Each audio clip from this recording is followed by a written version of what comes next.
I still remember the sound of their laughter echoing. The truck sped away, dust swirling, sun burning down. My heart dropped as I ran, waving, calling Eli. His brothers, Mark and Tyler, filmed from the windows, grinning. "Good luck, Harper. See you in 300 miles."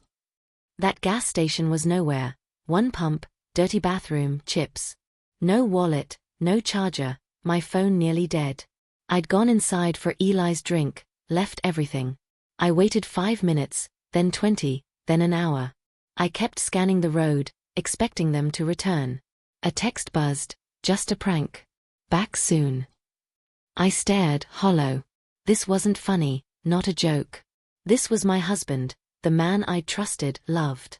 He thought leaving me stranded was entertainment for his brothers. That moment it clicked, slow, creeping, like old sickness. I looked around, one trucker, a clerk, endless road. The clerk shrugged, "They'll be back, I guess." But I knew they wouldn't, not anytime soon.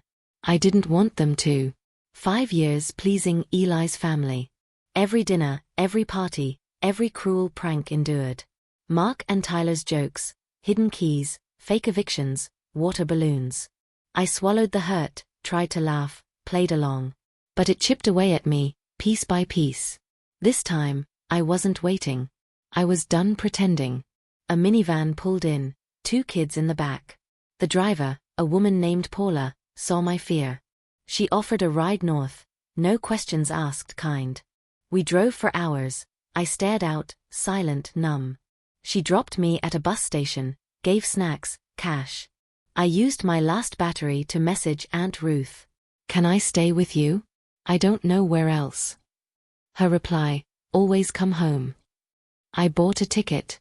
The bus rumbled through the night, headlights blurring past. I realized I wasn't going back. Not to Eli. Not to their laughter, not to a life erased. For the first time in years, I breathed deeply. Looking back, I always knew something wasn't right inside. Even when things were good, there was a dull ache. I told myself all marriages had problems, love was enough. But Eli didn't love me. He loved feeling important. He loved having someone to show off, someone to blame. His brothers made everything worse, always brewing new schemes. Every weekend, another prank, another humiliation, another wound. After 3 years, I started saving money, just in case. Not planning to leave, but something whispered, someday maybe. I opened a secret account under my mother's name. Eli never noticed. Finances bored him, that was my thing. That day, watching the truck disappear, I knew it. It wasn't just the prank, it was years of pain. I used my savings, bought a cheap phone, called Ruth. She answered on the second ring, no questions, just love. Her house smelled like lemon polish and fresh bread. I slept for 2 days, exhaustion finally catching up. When I woke, Ruth handed me cash, a note. "Harper Lane. My friend at the bakery needs help." Lane, my mother's name, felt like a warm, familiar coat. I started work at the bakery, pouring coffee, cleaning tables. It wasn't glamorous, but it gave me purpose, peace. Evenings, Ruth and I sat on the porch silent. She never pushed me to talk, just sat nearby. Sometimes I thought about Eli, not with longing, confusion. How had I stayed so long, lost so much? But here, I was getting pieces of myself back. A few weeks later, everything changed again. Grant arrived. He stumbled in, bloodied, collapsed near the bakery counter. I pressed a towel to his wound, whispered, "Hold on." Paramedics came, saved him. He returned days later, grateful. He became a regular, quiet, gentle, never mocking pain. We shared an unspoken bond, both running from old wounds.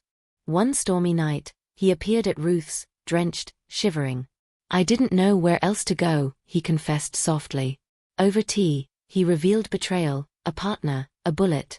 He'd been a detective, set up, left for dead. "I didn't run." "Sounds like you needed escape," I said. He slept on the couch, became a steady presence. He fixed the porch, carried groceries, installed new locks. After a break-in, he grew vigilant, always watching, protecting. Ruth warned, "Sometimes they chase us because they lost control." I felt Eli's shadow, but I wasn't afraid anymore. Grant stayed close, his calm strength grounding me daily. 5 years after the prank, Eli found me again. He stood on Ruth's porch, older, tired, hands raised. "Can we talk?" he asked.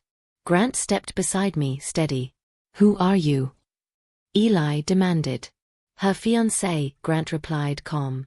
I stepped forward, voice steady. "I'm not your wife." Eli explained his brother's podcast went viral, sparked outrage. He claimed regret, but it was 5 years late. "You never saw me," I said. "I'm with Grant." Eli left, defeated. Days later, he returned, quieter, changed. I told him how I'd waited, then vanished. "You never knew how tired I was," I said. He flinched at Ruth's passing, offered an old photo. "I'm not that girl anymore," I said, refusing it. Grant stood by, silent, steady, my anchor in storms. Eli walked away for good, and I felt free. I'd rebuilt a life where I was truly seen. Months later, I testified against Mark and Tyler in court. Their latest prank had gone too far, ending their fame. Eli sat behind them, unraveling, caught between shame, regret. I told the court about the gas station prank. I explained the nightmares, the broken trust, the decision to leave. Afterward, Eli tried to speak, but I was done.